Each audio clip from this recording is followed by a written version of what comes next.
And a beautiful Tuesday evening to you. I'm Jeremy Babin, and we're talking sports.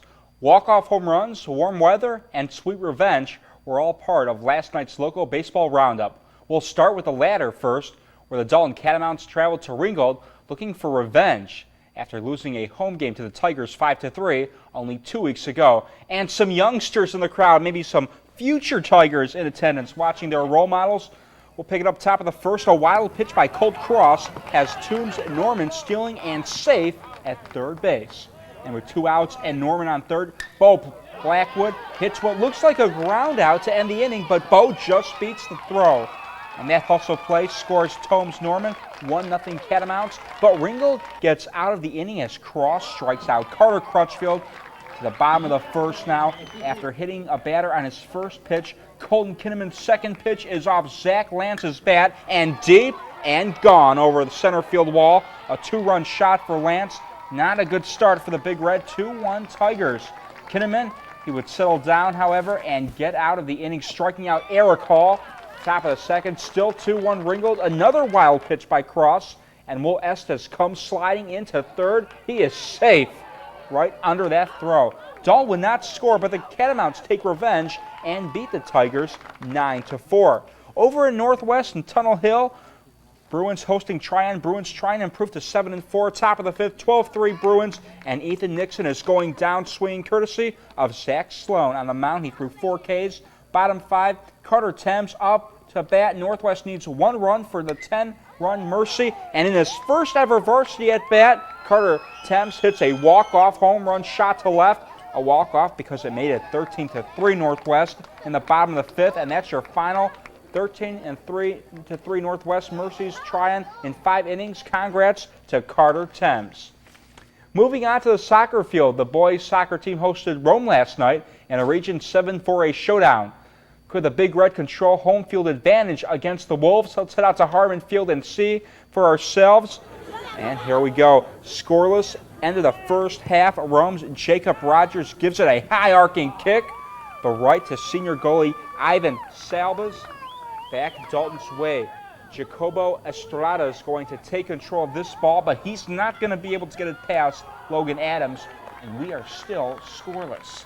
Let's move ahead to the second half now, and it's sophomore Omar Hernandez trying to assist Jose Rangel, but this ball's going to end up 6 rows deep in the stands at Harmon Field. Good for a nice souvenir. Well, it would have to be returned anyway. Later in the second half, Dalton's Jacobo Estrada's going to get the game's first goal of the afternoon. It would actually be the last one. No problem, though. Dalton a winner, 1-0.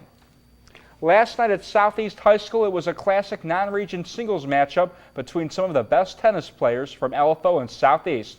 Who'd leave Raider Nation with bragging rights? Out to the courts at Southeast we go.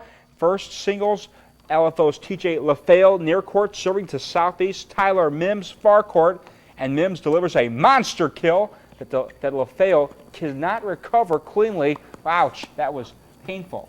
Southeast, they go on and win this one for the boys, 3-2. And now over on the girls' side of things, across the court, it's LFO's Yaoli Gomez near court serving to Southeast. Casey Crum far court. Crum's going to get the better of this point. Southeast, they get the better of this match as they go on and win 3-2. Now over the baseball field, Mike Bowman and the Ridgeland Panthers taking on Southeast. Bottom 3, Panthers up 2-1. Ridgeland's Jeremy Barnes on the hill for Ridgeland facing Southeast Trey Paris. And Paris going to bloop one into left field, tie up the score at 2.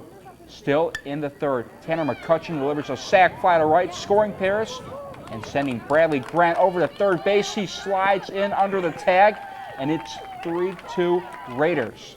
Next up, Caleb Moore going to send a liner into left field under the third baseman's glove, scoring Grant, makes it a 4-2 game. And Southeast, they're a winner. They go on to win this game 5-3. In their first meeting earlier this season, the Ringgold Tigers were dealt with quite handily by Northwest tennis team. So could the Tigers find redemption last night, hosting the Orange and Blue in Ringgold. Let's head out to Ringgold right now for that game. And the team's playing 8-game supersets instead of the usual 6-game best-of-3 set style of play. Not sure if it really mattered, however, because Northwest was all over Ringgold. Lady Bruins number 2, Kelsey Harmon, facing Ringgold Stephanie Waters, and Harmon wins easily 8-1. The Lady Bruins, they take the shutout 5-love over the Lady Tigers. Now the boys in a bit of a tighter match. Bruins #1 Matt Bailey dueling against Ringgold's John Estes. Bailey gets the better of Estes in this match, putting the Bruin boys on top early. To the #2 seed is now Andrew Barb of Ringgold and Nathan Miner of Northwest in a close one. Barb cannot handle Miner's serve, but Barb and Ringgold fight back. Later in the same game, still 6-5 Barb with the lead. And after the short rally, Barb reverses the court on Nathan Miner, point for Ringgold, but the boys finish in the win column just as the girls. The Bruins beat Ringgold 3-2.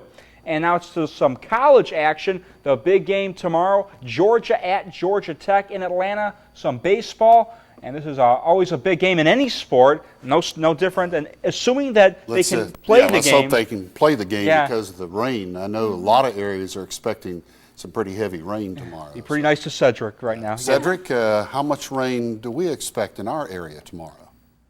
Okay, we could see quite a bit out there. Still watching the computer models on that, but they're printing out quite a bit. You can see just a few showers.